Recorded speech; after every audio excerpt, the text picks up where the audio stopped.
अच्छा हो रहा है उसमें पूरा चैप्टर सा क्वेश्चन रहेगा शुरू से लेकर के अंत तक का। तो हम अभी बता रहे हैं आपको कि वहां क्या क्या पूछा जाने वाला है। हमको पता है कि क्या आएगा और कौन सा क्वेश्चन आएगा और फाइनल में क्या आएगा हमको पता है। अभी हम आपको इसलिए बता रहे हैं क्योंकि अभी हम आपको मैथ बताएंगे सारे चैप्टर से, और जब आप वहाँ एग्जाम देने जाएंगे तो आपको खुद ही एहसास हो जाएगा कि हाँ अच्छा चैप्टर था या नहीं था, सर जो बताए हैं वो क्वेश्चन है या नहीं है। ठीक है, तो सब्जेक्टिव अभी हम लोग बनाएंगे एक एक करके सारे लेसन का।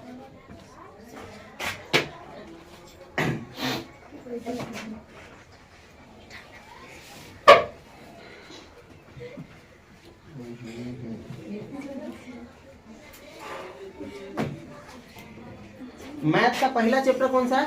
वास्तविक संख्या, रियल नंबर, है ना। आप लोग को उतारना नहीं है, ये उतारने के लिए नहीं कह रहे हैं, ठीक है। बस आप समझिए कि एग्जाम में जो क्वेश्चन आएगा तो आप उसे बनाएंगे कैसे, ठीक है। तो वास्तविक संख्या, इसका पहला क्वेश्चन हम पढ़ रहे हैं, फिर इसको बनाएंगे। जैसे कि इसमें है अभाज्य गुणनखंड विधि द्वारा 6, 8, 22 का महत्तम समापवर्तक और लघुत्तम समापवर्तक ज्ञात करना है। ठीक है, किस विधि द्वारा? अभाज्य गुणनखंड विधि द्वारा 6 का, 8 का और 22 का, 9 का नहीं 22 का है।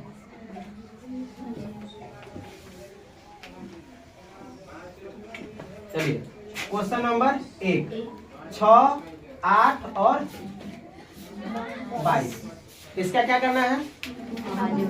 अभाज्य गुणनखंड करना है और महत्तम समापवर्तक और लघुत्तम समापवर्तक निकाल। क्या ढूंढ रही हो तुम किताब में?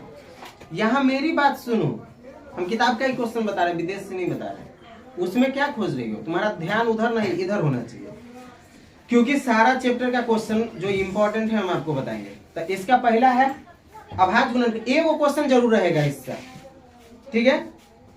आपको एग्जाम में एक क्वेश्चन जरूर रहेगा, भले आपको 6, 8, 22, 9 कह करके कह दे कि 10, 12, 14 का अभाज्य गुणनखंड से लघुत्तम महत्तम निकालिए। अभी ना है कि सर जी 6, 8, 22 बताया तो 6, 8, 22 से रहेगा, नंबर चेंज हो सकता है, तरीका वही रहेगा जो हम आपको अभी बताएंगे, ठीक है। तो अभाज्य गुणनखंड तो आप लोग को बनाने आवे करता है, लेकिन हम एक बार फिर से अभी बता रहे हैं क्योंकि हमको रिवीजन करना है, ठीक है। तो चलिए 6 का अभाज्य गुणनखंड करेंगे तो कितना होगा? 2 गुने 3 होगा। 8 का अभाज्य गुणनखंड करेंगे तो 2 गुने 2 गुने 2, 2 दूना 4 दूना 8। अब 22 का अभाज्य गुणनखंड करेंगे तो क्या होगा? 2 गुने 11, ठीक है। ये अभाज्य गुणनखंड करेंगे तो हमारा आंसर होगा। तो चलिए अब हमको पहले, सबसे पहले तो आप जब ऐसे कर लीजिए, ये ऐसे कैसे होगा सबको पता है या किसी को बताना पड़ेगा? पता है ना। 6 का लघुत्तम निकाल लीजिए, हम बता ही देते हैं। चलिए 2 तिहाई 6, 3 एकम 3, तो 2 3 हो गया, ठीक है। फिर 8 का लघुत्तम कर लीजिए, 2 चौका 8, 2 दूना 4, 2 एकम 2, 3 को 2 हो गया, ठीक है। अब 22 का 2 से 11, 11 से 1, 2 11 हो गया। बात समझ में आया? ये हुआ अभाज्य गुणनखंड। अब आपको इसका क्या करना है? मौसो और लौसो दोनों निकालना है। तो सबसे पहले आप मौसो लिख लीजिए, ठीक है। मौसो किसको बोलते हैं? मौसो हम किसको बोलते हैं?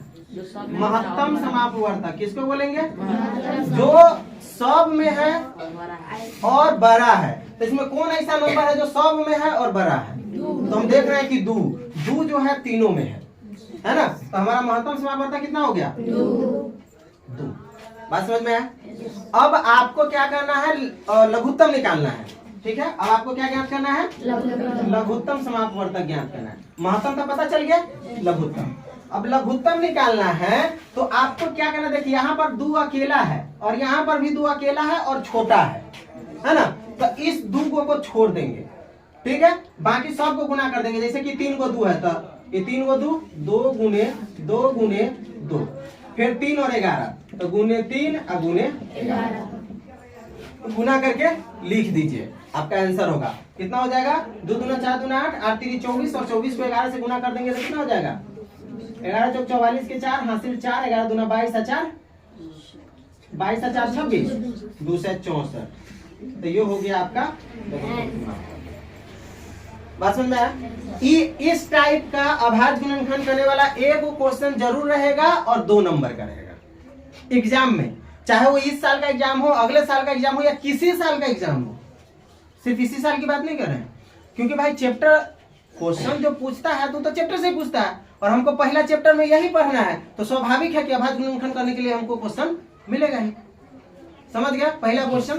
तो आपको अभाज्य गुणनखंड करने वाला एगो क्वेश्चन जरूर रहेगा, और आपको जब भी अभाज्य गुणनखंड करने के लिए कहे लघुत्तम और महत्तम निकालने के लिए, महत्तम को HCF भी बोलते हैं इंग्लिश में। अभी ना कहना कि HCF LCM में लिख देता कंफ्यूज हो जाना। HCF इसका मतलब महत्तम और LCM इसका मतलब लघुत्तम, है ना। लघुत्तम महत्तम निकालने के लिए बोलेगा, तो आप इस तरीके से पता कर सकते हैं। किसी को कोई दिक्कत? ठीक है।